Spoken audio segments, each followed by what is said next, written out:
এই জীবনে মানুষ শুধু তিনটি জিনিসের পেছনে ছোটে। ছায়া অর্থাৎ সঙ্গী সম্মান, কায়া অর্থাৎ সুন্দর বলিষ্ঠ শরীর, আর তৃতীয় হল মায়া অর্থাৎ ঐশ্বর্য।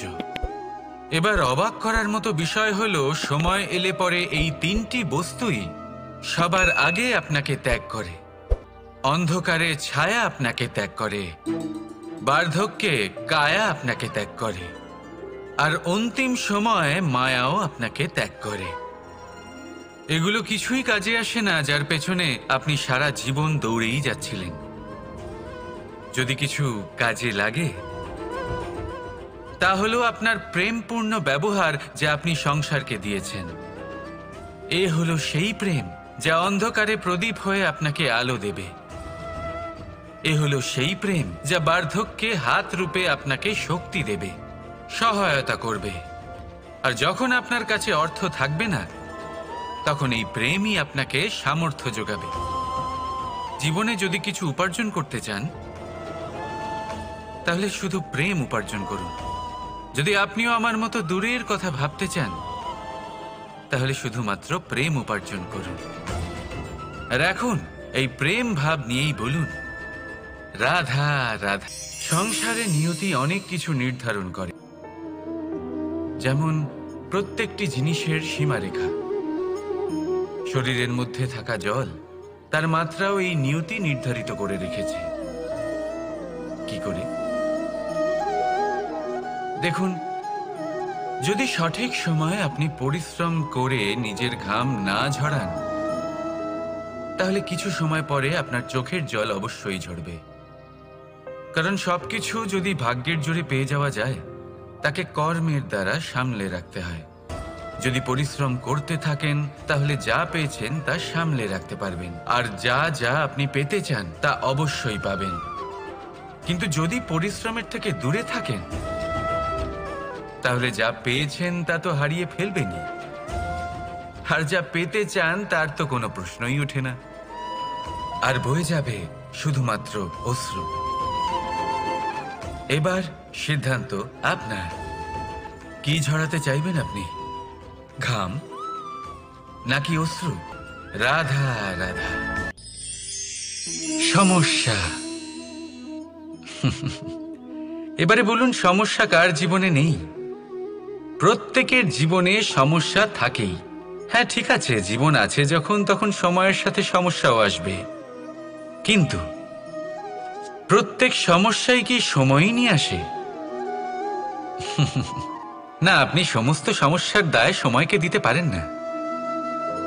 বেশিরভাগ সমস্যা তো এমন হয়ে থাকে যাদের আমরা নিজেরাই ডেকে আনি। হে সমস্যা, এসো, আমি তোমার জন্য অপেক্ষা করছি। কিভাবে? এবার এটা নির্ভর করছে আপনার হ্যাঁ বা না এর ওপরে।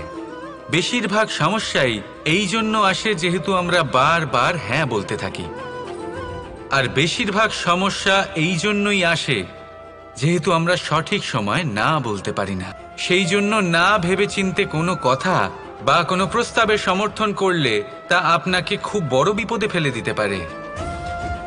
সেইখানেই কখনো না না বলতে পারা তা আপনাকে তার থেকেও বড় বিপদে ফেলে দিতে পারে। তাই মনে রাখবেন, এই অত্যন্ত জরুরি শিক্ষা। সব সময় খুব ভেবে চিন্তেই হ্যাঁ বলবেন, আর দৃঢ়তার সাথে না বলবেন। আর বিশ্বাস করুন, আপনার জীবন অত্যন্ত সুখময় হয়ে যাবে। তাহলে আসুন আমার সাথে ভালোবেসে বলুন, রাধা রাধা। সাফল্য। সাফল্য এই পৃথিবীতে কে না পেতে চান? প্রত্যেক মানুষ চান যেন সাফল্য নিজে এসে তার কাছে ধরা দেয়। এবার সাফল্য তাদের কাছে এসে ধরা দেয় যারা নিজের পা ধরাতলে রেখে চলেন, যারা স্বপ্নের জগতে বিচরণ না করে বাস্তবের মাটিতে পা রেখে চলেন, এবং তাও দৃঢ়তার সাথে। সাফল্য তারা পান না যারা বাড়িতে বসে বসে শুধু স্বপ্ন দেখেন। সাফল্য নিজে থেকে তাদের কাছেই আসে যারা নিরন্তর চেষ্টা করেন, যারা পরিশ্রম করেন আর নিজের এই জীবনকে অন্যের কাছে সফল করে দেখান। তাহলে সিদ্ধান্ত হলো আপনার। সফল সবাই হতে চান, স্বপ্ন সবাই সার্থক করতে চান। স্বপ্ন তখনই সার্থক হয় যখন পরিশ্রম করবেন, আর সাফল্য তখনই আপনার সাথে থাকবে যতক্ষণ আপনি বিনম্র থাকবেন। তাহলে আসুন আমার সাথে ভালোবেসে বলুন, রাধা রাধা। অর্ধাঙ্গিনী। আপনার জীবনে অর্ধাঙ্গিনীর ভূমিকা কি হতে পারে? আপনি বলবেন সেরকমই যেমন আমার জীবনে রুক্মিণীর ভূমিকা। এটা সত্যি, কিন্তু এটাও সত্যি কথা যে আমার আর রুক্মিণীর এই সম্পর্ক তাকে আরো গভীর করার জন্য অত্যন্ত প্রয়োজনীয় হলো আমরা প্রথমে বন্ধু হই। একজন ভালো স্বামী বা স্ত্রী হবার প্রথম পদক্ষেপ বন্ধুত্ব, অর্থাৎ সখা প্রেম। যতক্ষণ না এক স্বামী স্ত্রী নিজেদের সম্পর্কে বন্ধুত্বের মাহাত্ম্য বুঝতে পারবেন না, ততক্ষণ এই সম্পর্ক যেন অপূর্ণ থেকে যাবে। আর তারপর এই সম্পর্কে জন্ম নেয় সেই অনুভূতি, যেমন অধিকার, যেমন অভিমান। এই দুই ভাবনা যা এই সম্পর্ক ভাঙার প্রথম পদক্ষেপ হয়ে থাকে। সেই জন্য নিজের দাম্পত্য জীবনে অধিকার ফলানোর আগে নিজেকে জিজ্ঞাসা করুন, আপনি কি আপনার জীবনসঙ্গীর সবথেকে ভালো সখা হতে পেরেছেন? সম্পর্ক আরো উন্নত হবে। রাধা রাধা। কিছু মানুষ এরকম ভেবে থাকেন যে পরিশ্রম করার দরকারটাই বা কি? এই প্রকৃতি আমাদের সবকিছু দিয়েছে, জন্ম দিয়েছে, জীবন দিয়েছে। এই প্রকৃতিই আমাদের পালন পোষণও করে নেবে।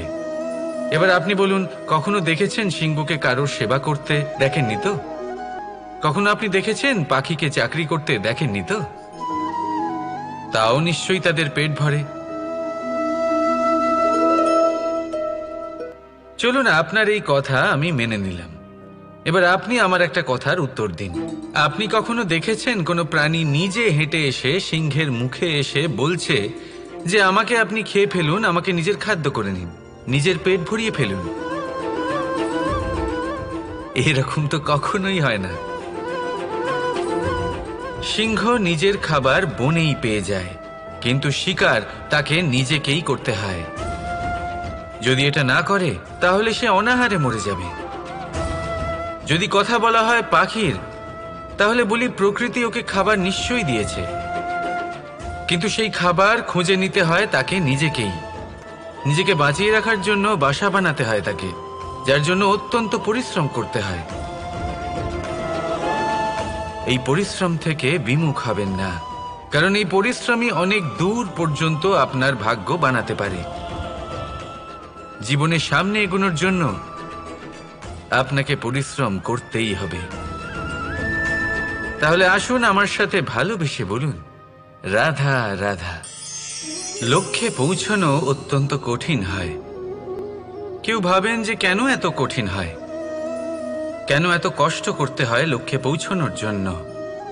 এই লক্ষ্য সরলভাবে কেন আমার কাছে চলে আসে না?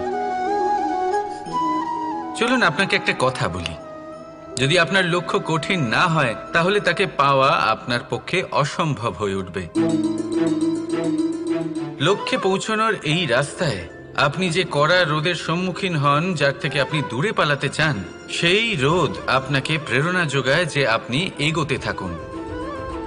ভাবুন, একজন যাত্রী যে কিনা নিজের লক্ষ্যের দিকে যাচ্ছেন, সেই পথে উনি যদি একটু ছায়া পেয়ে যান আর উনি ওখানে বিশ্রাম নেন, তাহলে তার সাথে তার ভাগ্য গভীর নিদ্রায় সেখানে বিলীন হয়ে যায়।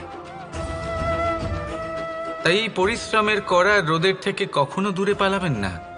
জীবনে শুধু সামনে এগোতে থাকুন দৃঢ়তার সাথে। আর লক্ষ্য সরল হোক, কঠিন হোক বা অত্যাধিক কঠিন হোক, একটা কথা মনে রাখবেন, যে জীবনের লক্ষ্যে পৌঁছতে পেরেছে সে লক্ষ্য প্রাপ্তির জন্য আফসোস কখনোই করে না। রাধা রাধা। হাতের কত রকম রূপ হয়। কিছু স্নেহের সাথে আপনাকে স্পর্শ করে, তো কিছু প্রহার হিসেবে বর্ষিত হয়। কিছু বন্ধুত্বের নামে আপনার দিকে অগ্রসর হয়, তো কিছু শত্রুতার দিকে আপনাকে টেনে নিয়ে যায়।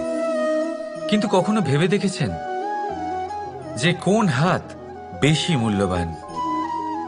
যখন আপনি সফল, যখন আপনি ভালো কাজ করেন, তখন কিছু হাত আপনার জন্য করতালি দেয়।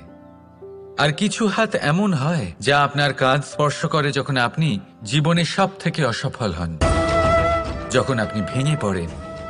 তাই করতালি দেওয়া সেই হাত, আপনার প্রশংসা করা সেই হাত, তার থেকে অনেক বেশি দামি সেই হাত যা আপনাকে তখন আশ্বস্ত করে যখন আপনি এমন সময় কাটাচ্ছেন যা আমরা কেউ কাটাতে চাই না। সেটা আপনার সম্বল হয়ে ওঠে, আর এই সম্বলই আপনাকে জীবন অতিবাহিত করার শক্তি প্রদান করে। তাই একে অপরের সম্বল হয়ে থাকবেন, জীবনে সব সময় ভালো থাকবেন। রাধা রাধা। মানুষের কত রকম অনুভূতি হয়, কিন্তু সে সেটাই করে যেটা সে আজ অবধি করে এসেছে, আর এটাই তার সব থেকে বড় ভুল। আপনাকে যদি উদাহরণ দিই, তাহলে একটা গোয়ালা যে ছোটবেলা থেকে একটাই কাজ করেছে, গরুকে চড়িয়েছে, দুধ বের করেছে, সে সারা জীবন সেটাই পাবে, শুধু দুধ। কিন্তু ভেবে দেখুন, যখন এই দুধ কোনো ময়রার কাছে যায়, তখন সে সেটা দিয়ে মালপোয়া বানায়, মাখন বানায়, বিভিন্ন রকমের সুস্বাদু মিষ্টি বানায়, ঘি বানায়। সে বড় কিছু করে, তার বদলে সে বড় কিছু পায়। তাই মনে রাখবেন, যদি আপনি সেটা করেন যেটা আপনি সব সময় করে এসেছেন, তাহলে আপনি সেটাই পাবেন যা আপনি আজ পর্যন্ত পেয়ে এসেছেন। নতুন কিছু করার চেষ্টা করুন, আলাদা কিছু করার চেষ্টা করুন, নিজেকে বদলানোর চেষ্টা করুন, নিজেকে প্রস্তুত করুন, নতুন কিছু করুন। তাই মনে রাখবেন, যদি আপনি এমন কিছু করেন যা এর আগে কেউ কখনো করেনি, তাহলে আপনি এমন কিছু পাবেন যা এর আগে কেউ কখনো পায়নি। তাই নতুন উপায়, নতুন চেষ্টার দ্বারা নতুন কর্মের পালন করুন।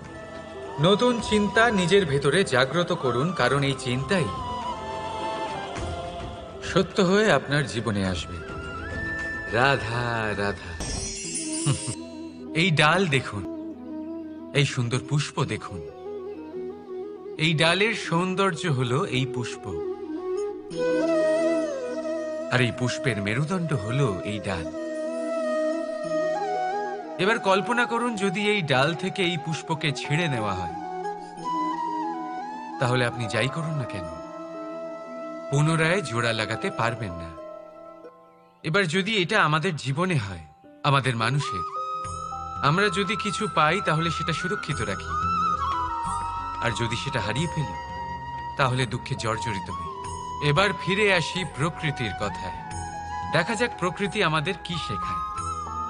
এবার যদি এই পুষ্প এই ডালটা থেকে ছিঁড়ে যায়, আর যদি এই ডাল সবল থাকে, তাহলে কিছুদিন পরেই এই ডালে আবার নতুন ফুল ফুটবে। এবার এটা আমাদের জীবনেও ঘটবে, নিশ্চয়ই ঘটবে। সেটাই প্রকৃতি।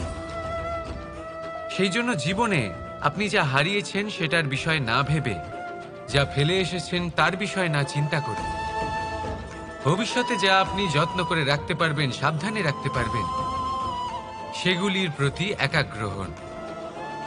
বিশ্বাস করুন, এই মনরূপী ডালের ওপর সুখের ফুল সব সময় ফুটবে। রাধা রাধা। একে চিনতে পারলেন? একে কুঠার বলা হয়। আপনারা জীবনে কোথাও না কোথাও, কোনো না কোনো রূপে এটা দেখেই থাকবেন। একটা ব্যাপার নিশ্চিত, এই কুঠার ছাড়া কোনো বৃক্ষকে কাটতে পারা সরল নয়। এবার আপনি কখনো এটা ভেবেছেন, এই কুঠার, এর এই অংশ, এর মুখটাই যদি না থাকে তাহলে কি হবে? এ শুধুমাত্র কোনো বৃক্ষই নয়, তার কোনো ডালও কাটতে সক্ষম হবে না। এবারে ভাবুন, এই শুকনো কাঠের হাতল এ আমরা কোত্থেকে পেলাম? কোনো এক বৃক্ষ থেকেই। সেই ডাল যাকে কেটে ফেলা হয়েছিল এক বৃক্ষকে কাটার জন্য, এই ডালই শস্ত্ররূপে প্রস্তুত। আমাদের জীবনে আমাদের প্রিয়জন, আমাদের আপনজন যখন সময় কখনো কখনো তাদের সঙ্গ না দেয়, যদি তারা দৈন্য দশায় থাকেন, তাহলে তাদের সঙ্গ কখনো ছাড়বেন না।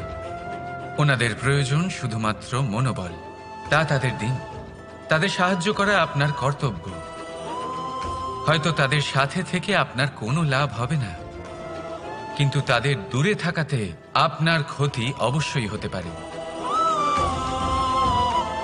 সর্বদা সাহায্য করুন। সঠিক সময় আসলে তা আপনার সহায়ক অবশ্যই হবে। রাধা রাধা। ভাগ্য, সময় ও কর্ম। দেখতে গেলে আমরা সবাই এই তিনটি শব্দের সাথে খুব ভালোভাবে পরিচিত।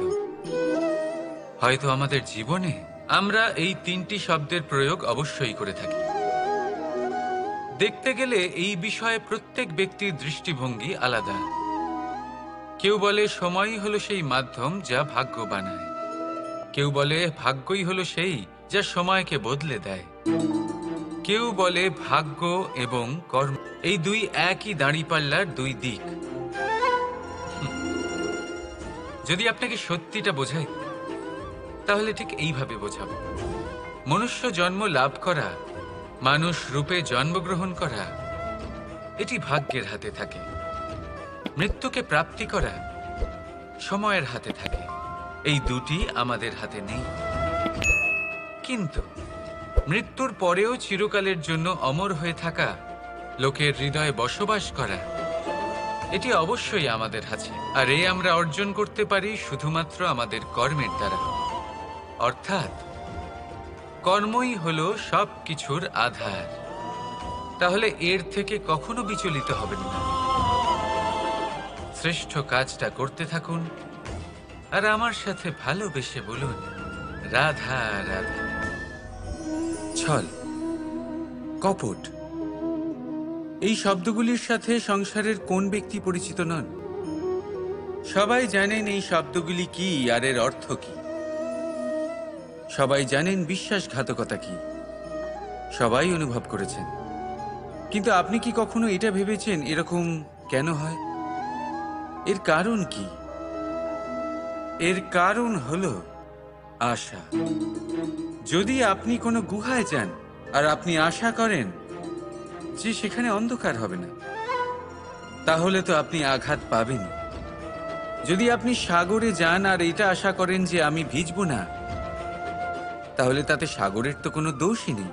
এখানে দোষ হলো আপনার আশা। একটা গুরুত্বপূর্ণ কথা মনে রাখবেন, মানুষ মানুষের সাথে ছলনা করে না। মানুষের সাথে ছলনা করে তার আশাগুলি, যা তিনি অনুচিত ব্যক্তির থেকে করেন।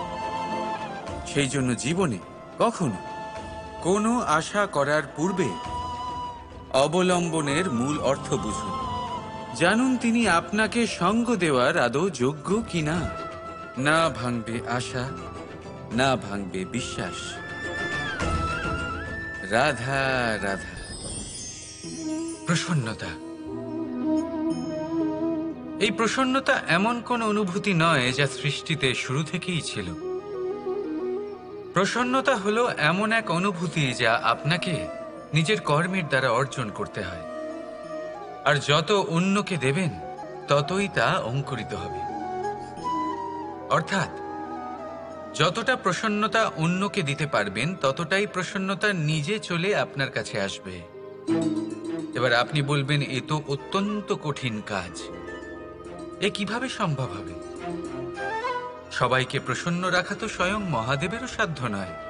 আমরা তো হলাম সাধারণ মানুষ, এ কিভাবে হতে পারে? চলুন আপনার এই কথা আমি মেনে নিলাম।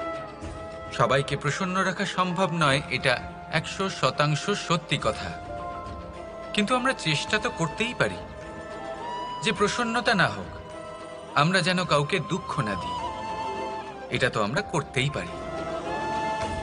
যত এই দুঃখ দূর হবে ততটাই সুখ ছড়িয়ে পড়বে, আর যত এই সুখ ছড়িয়ে পড়বে ততই বাড়বে এই প্রসন্ন। তাহলে আসুন এই প্রসন্নতার সাথেই বলুন রাধা রাধা।